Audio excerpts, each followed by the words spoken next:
Well,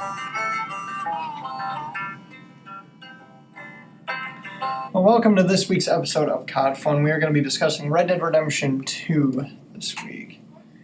Now, Red Dead Redemption 2 is a fun cowboy game. You know, riding on horses, lasso on people. Yeah, we have varying levels of experience here. Just, like, I've played through the games, several times. I played the online. You know, I've had my fun with it. I've played more in the online than the actual. I haven't really focused on the story. Yeah. I have never played the first game, in all honesty. That's why we're just jumping to the second.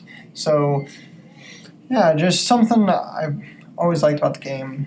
Of course, it's a Rockstar game. I feel like GTA 5 and Red Dead 2, they're genuinely good games that you can play, pick up. And Red Dead 2, it has this open world feel to it. You can go do these missions and stuff. You're part of an outlaw. But that's kind of the same in GTA as well. Yeah. It's just cowboy GTA. Well, that's like the biggest generalization I've ever heard of it. But I mean, hey, it in a way makes sense.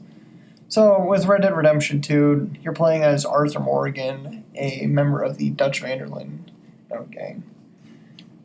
And with Dutch being the leader and such, you start off as you guys are traveling through the mountains in the freezing cold after a failed heist in Blackwater, which throughout the game you learn about, you know, the Blackwater Massacre, which is the heist that had went wrong with the van der Linde gang. So I won't be going too much into the story. Granted, yes, I understand it's an old game, but it's just nice to be able to let people experience the story for themselves. It's an absolutely beautiful story with just the things that can be pulled off. You got an honor system. Do more honorable actions, you gain more. Do less honorable actions, you lose it. And each side, it's practically the two ways that you can play the game. Are you going to be that honorable outlaw, saving people, also doing a little bit of crime here and there? Or are you going to be a fallen outlaw, robbing trains and all this other stuff? It's all up to you on how you play as Arthur throughout the story. My favorite part of the game, I don't remember where the bridge is at, but you can bring a horse to one of those bridges and it'll start shaking and flinging up in the air and stuff. It's in the part you unlock in the epilogue where you unlock the other bottom half of the map near the Blackwater area, and then you go over by Tumbleweed and Armadillo. So, from a story perspective, it's a beautiful game. Just looking throughout, seeing Arthur Morgan's story, just from the time you start with him, you grow in a way this bond, seeing that he goes from this brutal outlaw. He may continue down that path or play him as a man on the road to redemption. There's tons of these stranger missions to where it's just random people that Arthur meets and you can choose to help them. There's all these other ways. Also just the random encounters in the game. It's something that it does beautifully. Now, of course, the horse riding at GTA 5, but with horses. I've also seen some missions where it's like a time traveler mission, there's alien missions and stuff like that. Yeah, it's those obscure missions with the strangers missions, because I know the time traveler mission, you gotta go collect these stones for him, and then once you collect all of them, he ends up just disappearing, and then you find him as a child, and his mother's in the cabin that he was in. So there's a bunch of mystery to the game. Of course, it's a Rockstar game. It's not completely cemented in reality, but it's still fun nonetheless.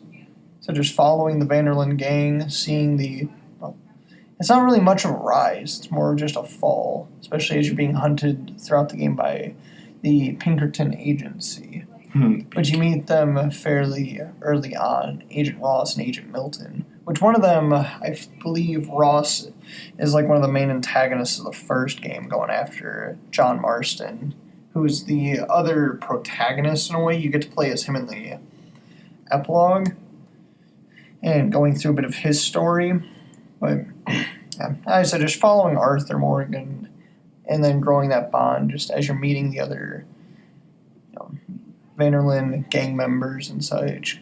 There's a few heists throughout the game. You even get caught up on some Native American stuff. And just so it's just a game I love with the environment and all. And I could say based on story mode, I don't have too much else to say. if you got any other comments. Otherwise, we're going to be talking about the online portion of it next. I think online was definitely the funner half of the game because you play with friends. As we say always, any game can be more fun when you play with friends. I personally do not agree saying that online is better, especially with the pricing on stuff. Like, Jesus. Do a bounty, you get like $10, and then like a random pair of boots is like $200. It's like, what are these outrageous prices? The guns, like most of them, are just freaking horrendous.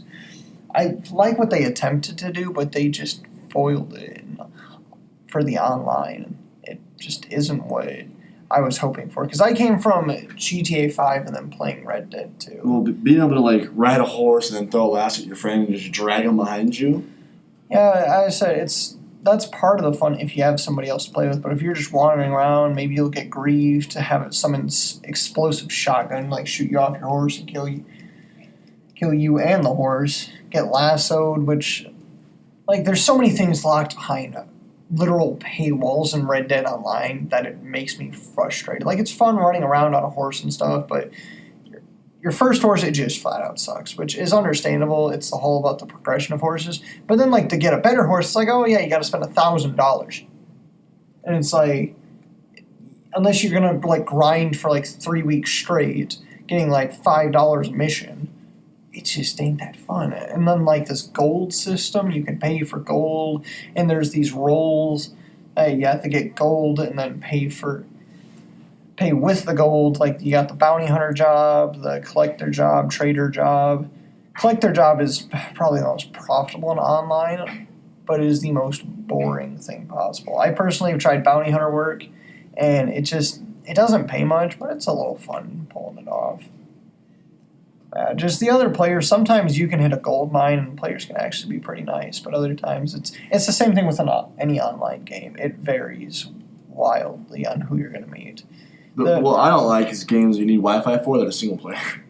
Yeah, that's the nice part about, say, like GTA 5 and Red Dead 2, is that you can still play the story mode without either of those. The online is just an extra feature with the game.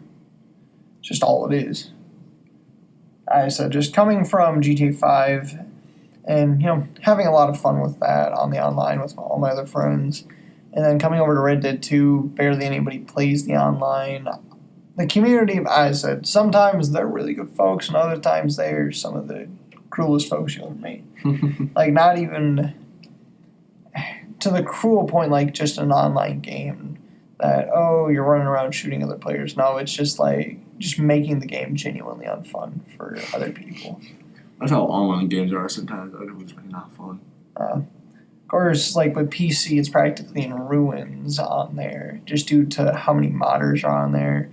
And of course, you got to worry about Rockstar randomly banning you. Say you accidentally open a modded chest, and then of course you get slapped down with the ban. But Rockstar doesn't go ban the modder; it bans you for it, that blames you. Like, the amount of players I've seen complain that their accounts just randomly got wiped. And it's like, yeah, you sink like $300 of real life money into a game, which no, I myself never done that. I don't spend money on games. And it's like, say you do something like that, and then just because some random game corporation decides, oh yeah, we're going to ban you, take away everything, and reset you back to level 1. And it's like, what's the fun in that? Which, of course, when we're talking about games, we try to keep it more on the positive side. I just do not wish to try to say this game has no flaws. I said the story mode, there's a lot of fun miscellaneous stuff to do. I said the stranger missions. You can even go hunting. Be some great hunter going and hunting down legendary animals. You can do fishing. Said even like there's random encounters. Like, I think it's a Mexican dude who you can go into a shooting contest with. You encounter multiple times throughout the game. He's always a little fun to challenge. Because you got like to shoot a bunch of bottles and stuff, and then shoot a couple birds. Like I said, it's a game that has its benefits and it has its flaws. Like I said, I personally loved Red Dead 2. It's a game I ended up falling in love with. Just the online, not so much. It just ain't that fun. So granted, maybe if I had more friends to play with, maybe it would be a better experience for me. I've had it where I was playing with like 8 people at one time. So it was nice.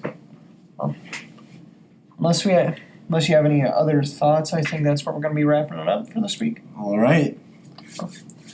We will see you all in the next episode of COD Fun.